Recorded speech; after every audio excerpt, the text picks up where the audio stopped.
सीधे लेके चलते हैं आपको ग्वालियर, जहां पर मध्य प्रदेश के मुख्यमंत्री डॉक्टर मोहन यादव एक खास कार्यक्रम में शामिल हैं।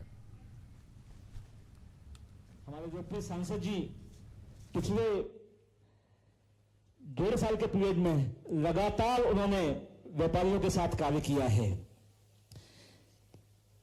महाराजा अग्रसेन जी ने ग्राम में उद्योग और व्यापार को बढ़ावा दिया था और उसी कड़ी में आज हमारे माननीय मुख्यमंत्री जी ने इस अल्प समय में ही प्रदेश को औद्योगिक महाशक्ति बनाने के पूरे कार्य किए हैं। चाहे वो रीजनल कॉन्क्लेव हो, चाहे वो ग्लोबल इन्वेस्टमेंट समिट हो। एक बार जोरदार तालियों के साथ स्वागत करें माननीय मुख्यमंत्री जी का।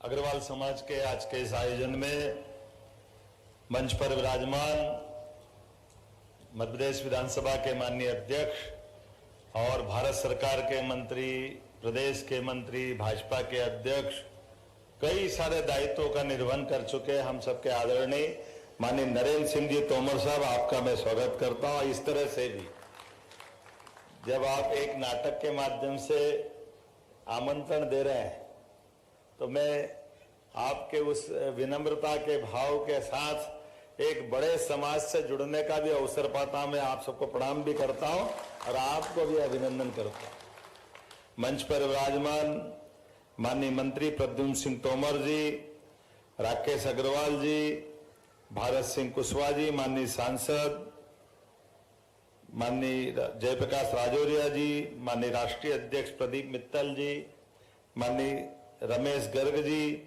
नाम तो मैं सामने के भी ले सकता हूं लेकिन यही से नमस्ते कर रहा हूं सभी को। और जिस प्रकार से ये जो आयोजन की रचना की गई, हमारे यहाँ अतीत के बहुत सारे घटनाक्रम हैं और मैं ये मान के चलता हूं कई सारे विषय बहुत अच्छे चल रहे हैं बातचीत में। अभी यहाँ आए माननीय मित्तल साहब ने भगवान कृष्ण के विषय को भी सामने रखा है। महाराज अग्रसेन का जीवन हम सबके लिए सदैव प्रेरणादायी रहा है। उनके अपने जीवन की वो विशेषता, हजारों साल पहले जीवन जीने के लिए जीवन दृष्टि क्या होना चाहिए, और जीवन दृष्टि में उन्होंने समान रूप से दोनों बातें देखी है। मैं ये भी मान के चलता हूं कि जैसे हमारे लिए सौभाग्य की बात है, गणपति जी बुद्धि के प्रतीक है और बुद्धि है तभी तो समृद्धि लक्ष्मी जी उसके पीछे पीछे आती है। ये दोनों कहीं मिलती तो अग्रवाल समाज में ही मिलती। मैं आप सबको बधाई देना चाहता। अब आप जीडीपी बताओ, कुछ भी बताओ, मैं तो वैसे ही मान लेता जो आपको सब आती के पास, और मेरे पे तो डबल जवाबदारी है।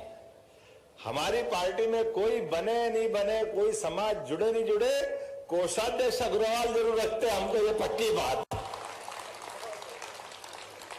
आपके भरोसे से ही हमारी भारतीय जनसंघ नाम की छोटी सी इकाई आज विश्व की सबसे बड़ी पार्टी बनी है। उसका बड़ा योगदान अगर है तो अग्रवाल समाज का ही योगदान। हम तो जगह जगह चौराहे चौराहे पर स्लोगन लिखते थे, बुरा मत मानना, मजाक में कह रहा हूं। भाजपा के सदस्य बनी है तो हम अग्रवाल ही देखते हैं उसमें।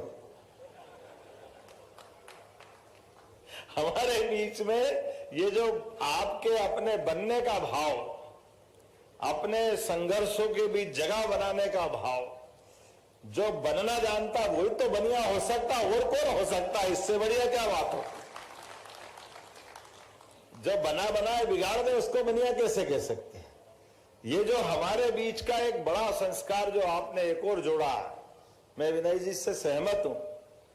भगवान कृष्ण ने अपने जीवन काल में बहुत सारी लीलाएं की और उस लीलाओं के लिए मैं बाबा महाकाल की नगरी से भी आता हूं। दोनों में हमारे यहाँ हरिहरन मिलन होता है।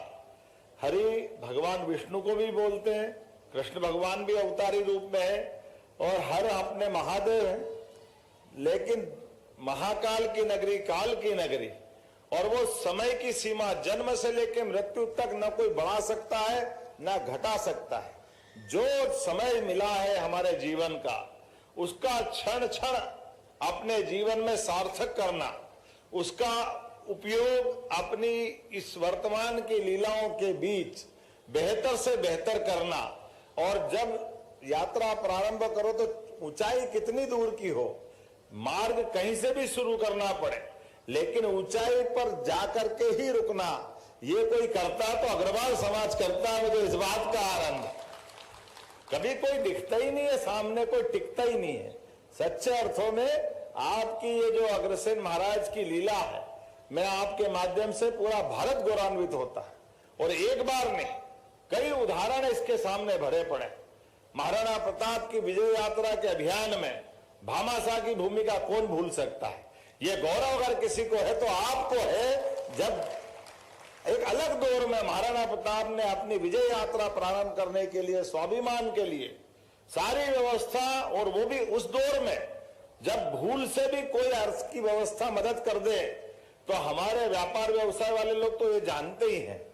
आज के दौर में अगर अपन देखें तो कितना कठिन है, लेकिन उस कठिन दौर में भी महाराणा प्रताप का डट करके किसी ने साथ दिया तो भामाशाह के माध्यम से हुआ है। हमारे लिए सौभाग्य की बात, धन वो जो कठिनाई के समय में अपनी सारी व्यवस्थाओं को दांव पे लगा करके देश के स्वाभिमान पे जब भी प्रश्न आता है तो अग्रवाल समाज सदैव अपनी भूमिका अदा करता है। मैं सिंहस्थ की नगरी से आता हूं, सिंहस्थ में कई प्रोजेक्ट सेवा के काम अगर कोई चलाता है तो अग्रवाल समाज चलाता। मैं आपको भी बधाई देना चाहता हूं। आज यशस्वी प्रधानमंत्री के नेतृत्व में हमारे देश का पूरा परिदृश्य बदल रहा है। ऐसे बदलते परिदृश्य में जब देश बहुत आगे तेजी से बढ़ रहा है तो ऐसे में स्वदेशी के भाव को बढ़ाने की आवश्यकता भी, और स्वदेशी के भाव के लिए हमारे अपने इस समाज की भूमिका बहुत बड़ी। आप सबके माध्यम से कई सारी संभावनाएं, उसी आधार पर हमारी मध्य प्रदेश सरकार ने भी बहुत सारी योजनाएं बनाई। एक एक योजनाओं को अगर आप देखेंगे तो आपको ऐसा लगेगा कि सच में पूरे देश में सबसे अच्छी संभावना कही है तो मध्य प्रदेश सरकार के माध्यम से ये पक्की बात मैं आपको आश्वासन दे सकता हूं। सभी प्रकार के रोजगार परक उद्योगों के लिए, विनय जी मुझे मालूम नहीं है बाकी राज्यों के अंदर कोई अगर आप अपनी इंडस्ट्री लगाओ और वो लेबर आधारित इंडस्ट्री अगर है तो प्रति लेबर 5,000 रुपया महीना 10 साल तक हम अपनी तरफ से आपको देने वाले हैं। ये पूरे देश में कहीं नहीं होता। फैक्ट्री आपकी, लेबर आपके यहाँ काम करेगी, माल आप बेचना, बिजली के बिल में, भूमि में, बाकी ब्याज में वो तो छूट कहीं देते हैं, लेकिन लेबर के लिए भी आपको छूट देना है तो मध्य प्रदेश सरकार के द्वारा दी जाएगी। ये व्यवस्था हमने बनाई। इतना ही नहीं, अगर आप हॉस्पिटल डालते हैं, 100 करोड़ का हॉस्पिटल डालते हैं तो 30 करोड़ की सब्सिडी हमारी तरफ से आपको दी जा रही है। ये हमारी सरकार की प्रतिबद्धता है। एक नहीं, एजुकेशन के सेक्टर में आप आना चाहते हो, एजुकेशन के सेक्टर में है। और अभी आपने गीता भवन की बात की, अब आपके हाथ में, मैं तो अभी हाल आपके पाले में डाल के जाता हूं मेरी गेंद को। अभी आपने कहा कि हमारी सरकार के, हम सरकार से कुछ मदद चाहते हैं, अध्यक्ष जी ने भी बोला। मैं अपने यहाँ, माननीय अध्यक्ष जी यहाँ मौजूद है, हम प्रदेश भर में गीता भवन बना रहे हैं। वो गीता भवन के लिए जमीन हमारी तरफ से उपलब्ध रहेगी। आप भवन बनाओ, शादी ब्याह के लिए दो, सत्संग के लिए दो, कंप्यूटर ट्रेनिंग सेंटर चलाओ, लाइब्रेरी चलाओ, उसको गीता भवन नाम दे रहे हैं। अरे गीता भवन इतना पवित्र नाम हमारे अपनी धरती पर, अगर भगवान कंस को मारने के लिए जब तक उज्जैन नहीं आते तो गीता हो सकता भगवान उस लीला में से बच जाती। ऐसे में हमने कहा है कि भगवान कृष्ण का शिक्षा से जुड़ा हुआ ये पवित्र गीता जी का जो अनुपम उपहार हमको मिला है, इसको तो अमर करना ही चाहिए। इसलिए हमने अपनी सरकार के बनने के साथ वो सारी चीजें की है। हमारे देवी देवताओं का कभी कभी लोग समझते कि केवल पूजा पाठ की बात करें, पूजा पाठ तो जरूर करना चाहिए, लेकिन पूजा पाठ के अलावा उनके पीछे छिपे हुए संदेश, वो संदेश भी समाज के सामने जाना चाहिए। एक एक संदेश, एक एक लीलाओं के माध्यम से हम सबको संस्कार मिलते हैं। हमारी ये जो सांस्कृतिक अंतरधारा है ये मजबूत होती है। और इसी के कारण से हमने अब अपने सारे त्योहार, माननीय अध्यक्ष जी है, माननीय मंत्री जी है, सारे त्योहार धूमधाम से मनाते हैं। जन्माष्टमी भी सरकार समाज के साथ मनाती है, पूरे प्रदेश के अंदर मनाते हैं धूमधाम से। भगवान कृष्ण की जो लीला द्वारका में हुई, मथुरा में हुई, गोकुल और वृंदावन में हुई, ऐसे जहां जहां उन्होंने मध्य प्रदेश में भी लीला की, प्रत्येक स्थान को हमारी सरकार के माध्यम से तीर्थ बना रहा है, तीर्थाटन करने की सुविधा देने जा रहा है। मैं इतना ही नहीं, भगवान कृष्ण ने जो जो अपने जीवन काल में, केवल भगवान कृष्ण के माध्यम से नहीं, हमने सारे त्योहारों के लिए भी, लेकिन आज तो आपने अग्रसेन महाराज की लीला के लिए बुलाया है। और लीला कोई भी हो सदैव आकर्षित तो करती है।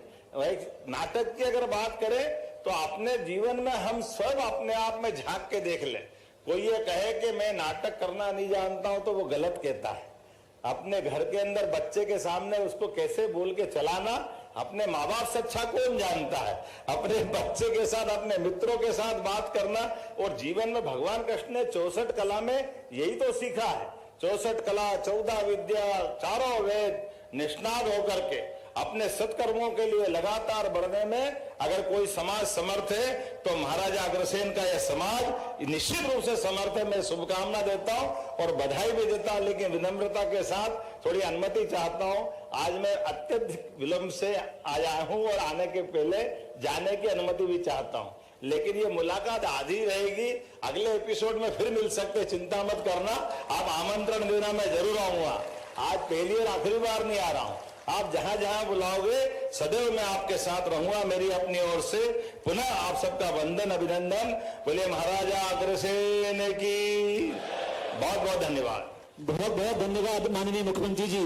अब मैं आग्रह करूंगा श्री पवन कुमार अग्रवाल जी और श्री संदीप नारायण अग्रवाल जी से आप आए और माननीय मुख्यमंत्री जी को स्मृति चिन्ह भेंट करें, जिससे इस आयोजन की स्मृतियां आपके मानस पटल पर हमेशा अंकित रह सकें।